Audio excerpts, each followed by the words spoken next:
નમસ્કાર દર્શક મિત્રો, હાસ્ય વાર્તાઓની આ ચેનલમાં ફરી એકવાર આપનું સ્વાગત છે. આ ચેનલમાં મિત્રો બહુ સુંદર હાસ્ય વાર્તાઓ તમને સાંભળવા મળશે. તો જો તમે હજુ પણ આ ચેનલને સબસ્ક્રાઈબ ન કરી હોય તો જલ્દીથી સબસ્ક્રાઈબ કરી લો અને બેલ આઇકન પણ દબાવી દો. આજની વાર્તા છે મિત્રો, માધા બુધાની મોજ, એટલે કે તમને ચમ લાગે છે.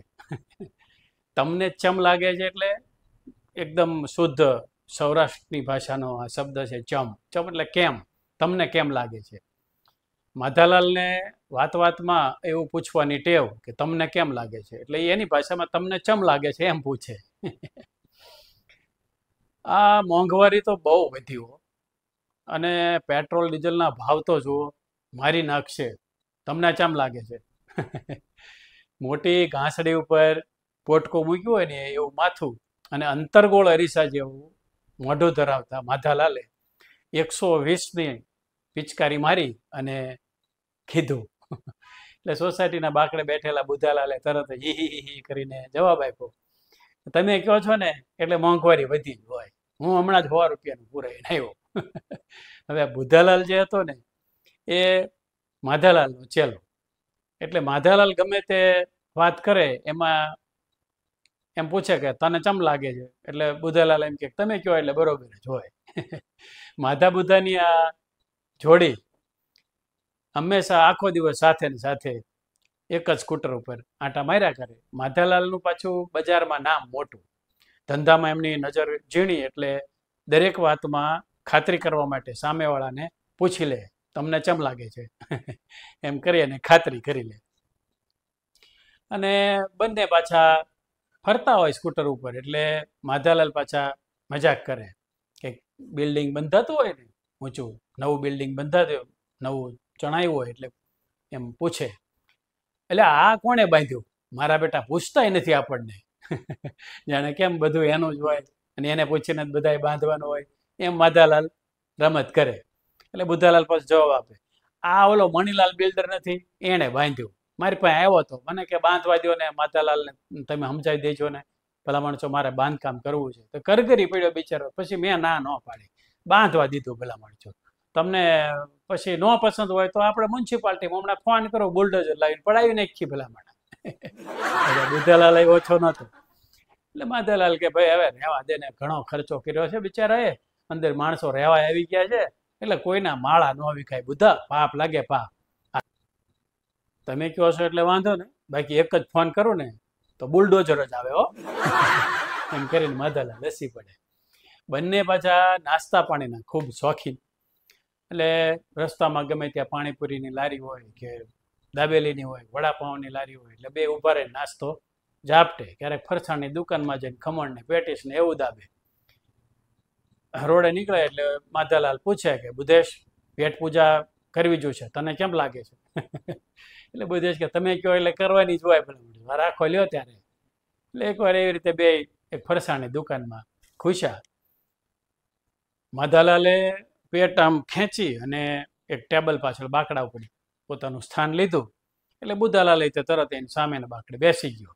હવે બનેલું એવું કે એ જે ટેબલ હતું ને એની ઉપર આગળ જે નાસ્તો કરીને જતો રહેલો ને, એણે ભૂલમાં ચટણીનો જે જગ હોય આડો પાડી દીધેલો, એટલે એમાં જે થોડી ઘણી ચટણી હતી ને એ બાકડા ઉપર ઢોળાયેલી હતી. હવે માધાલાલ બેસી ગયો એટલે બુધાલાલને પછી કાંઈ જોવા જેવું લાગે નહીં, એટલે એણે કાંઈ બાકડા સામું જોયું ને, સીધો એ બેસી ગયો. એટલે ચટણી ઢોળાયેલી હતી ને એની ઉપર બેસી ગયો. હવે ચટણીએ તો તરત જ માધાલાલના દક્ષિણ ભાગમાં પોતાનું સામ્રાજ્ય સ્થાપવાની શરૂઆત કરી દીધી.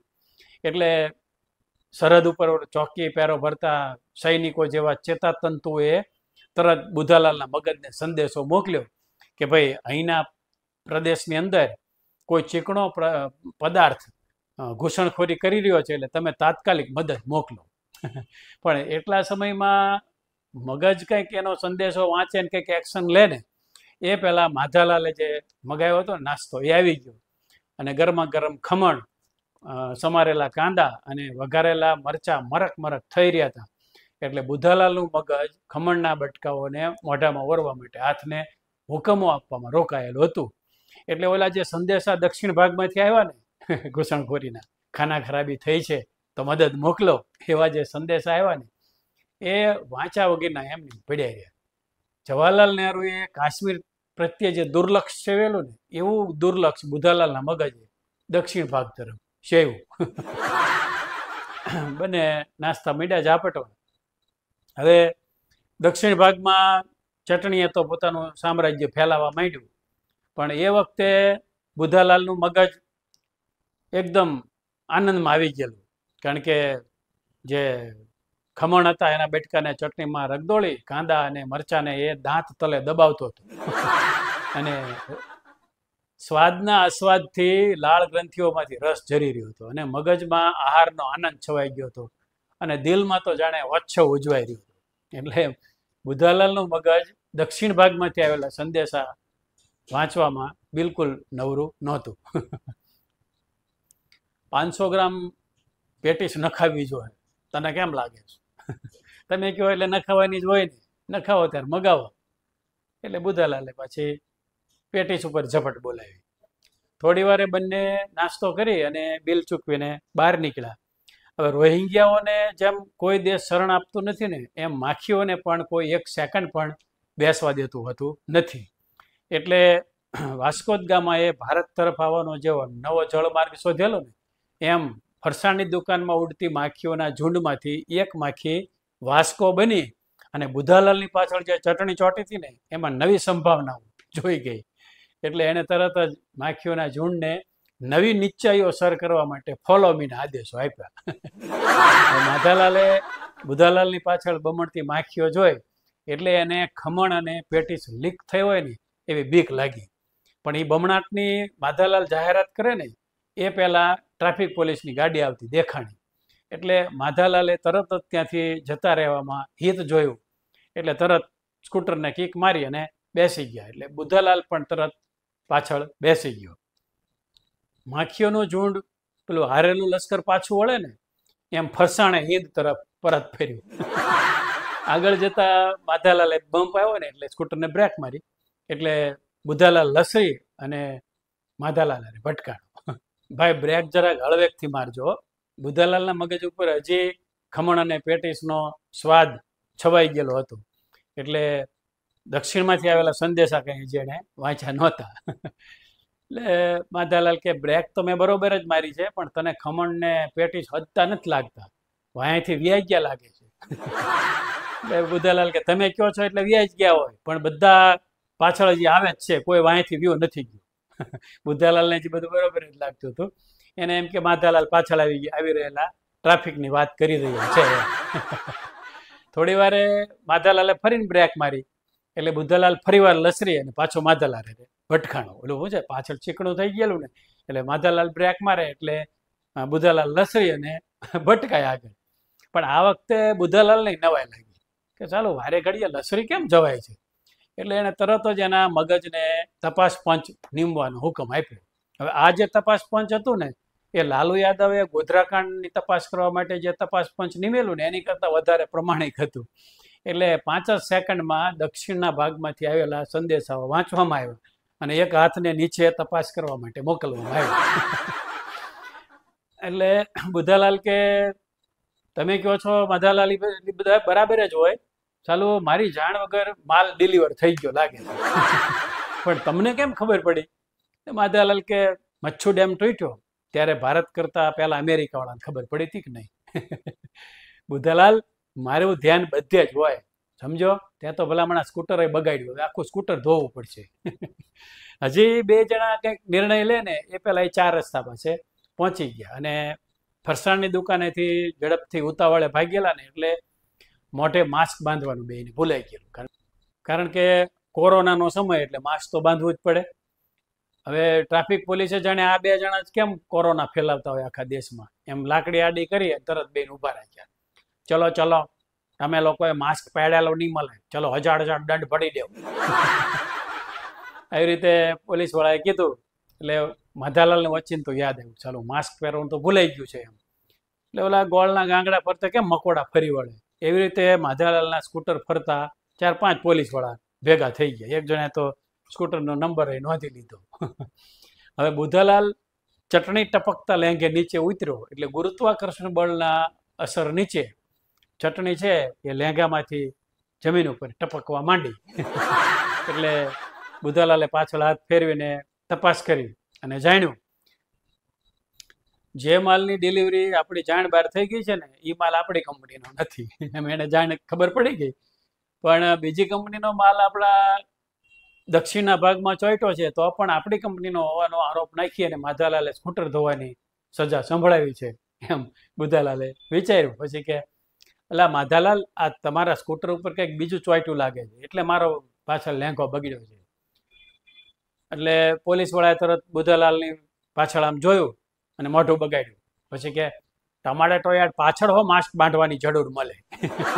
ચલો 2000 દંડ પડી દેવું.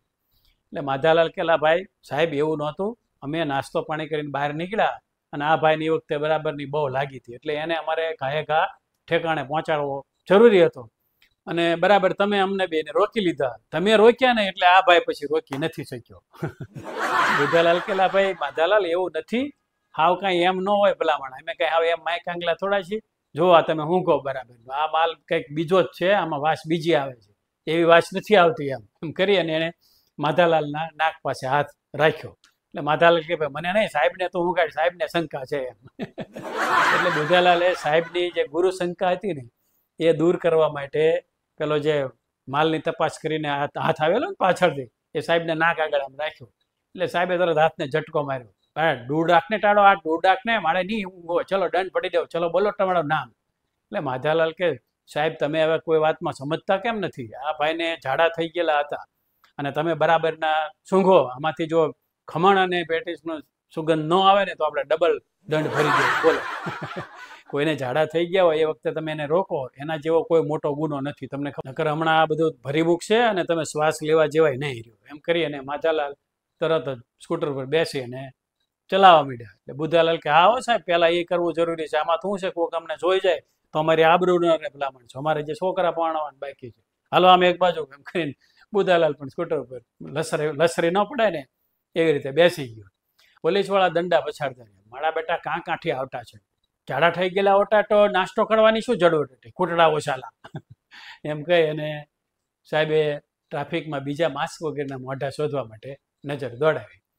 હવે માધાલાલ ને બુધાલાલ સ્કૂટર લઈને નીકળ્યા એટલે બુધાલાલ કે આ ચટણીએ તો ભારે કરી હો, હવે સીધા ઘરે લઈ લો. એટલે માધાલાલ કે હવે જો હાંજ પડવા તો આવી છે, આમ તો અંધારું થઈ ગયું છે. હવે હીરા બજારમાં છે ને આજે એક મોટા વેપારી આવવાના છે અને આપણો ઓલો સભાખંડ છે ને એમાં એમનું ભાષણ રાખેલું છે, એમાં બહુ જાણવા જેવું આપણને મળશે એટલે આપણે ત્યાં જતા રહીએ. એમ તો હવે અંધારું છે એટલે કોઈને ખબર નહીં પડે તાર પાછળ બગડ્યું છે એમ. બુધાલાલ કે હા તમે કહો છો એ બરોબર છે, હાલો તો પછી સભાખંડે લઈ લો. એટલે બે સ્કૂટર પાર્ક કરીને સભાખંડમાં ગયા. તે આખો સભાખંડ ખીચોખીચ ભરાઈ ગયેલો, બેસવાની કઈ જગ્યા નહોતી. એટલે બે લાઈન વચ્ચે જે ચાલવાનો પેસેજ હોય ને એમાં માધાલાલ અને બુધાલાલ બેસી ગયા. બુધાલાલ જેવા બેઠા ને એટલે બુધાલાલના દક્ષિણ ભાગે ફર્શ સાથે વેપાર વિનિમય ચાલુ કર્યો.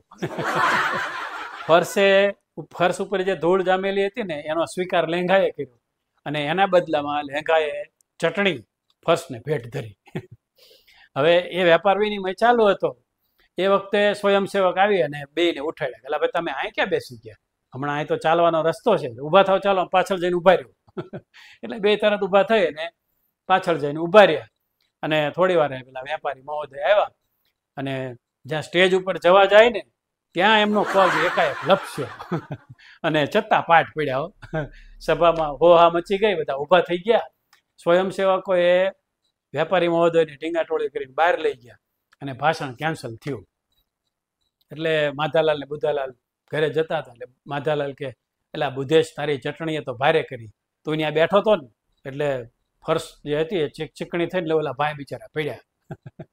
તો કે ભાઈ હવે હશે જેમ થયું એમ, આપણે બીજું આમાં શું કરવું કયો, એને આપણે ઊભા ન કર્યા હોય તો થોડા પડે, હાલો હવે સીધા જ ઘરે લઈ લો, હવે ક્યાંય જવાનું નથી આપણે. માધાલાલ કે હા ભાઈ હવે તો ક્યાં બીજે જવું, આપણે ઘરે જ જતા રહીએ. હવે સભાખંડમાં પેલા વેપારી મહોદય કેવી રીતે લપસ્યા ને શા માટે લપસ્યા ને એ તપાસ કરવા માટે જે તપાસ પંચ નિમાયું ને એ લોકોને ખબર ન પડી કે આ ચટણી આ કેવી રીતે આવી. તો મિત્રો આ હતી નાનકડી વાર્તા માધા બુધાની મોજ તમને ચમ લાગે છે. આશા રાખું છું કે તમને પસંદ આવી હશે મિત્રો. આવી વાર્તાઓ સાંભળવા માટે ડિસ્ક્રિપ્શનમાં ઘણી બધી વાર્તાઓની મેં લિંક મૂકેલી છે, એ તપાસજો. બહુ સારી સારી વાર્તાઓ આપણે સાંભળવા મળશે. આપણા મિત્રોમાં પણ વાર્તા શેર કરજો. વાર્તા કેવી લાગી એની કોમેન્ટ પણ અવશ્ય કરજો અને ચેનલને સબસ્ક્રાઈબ, લાઇક અને શેર કરજો. આ બધી વાર્તાઓ પ્રતિલિપિ અને શોપેજન જેવી ઓનલાઈન સાહિત્યની એપ્લિકેશન પર આપ વાંચી પણ શકો છો. ધન્યવાદ.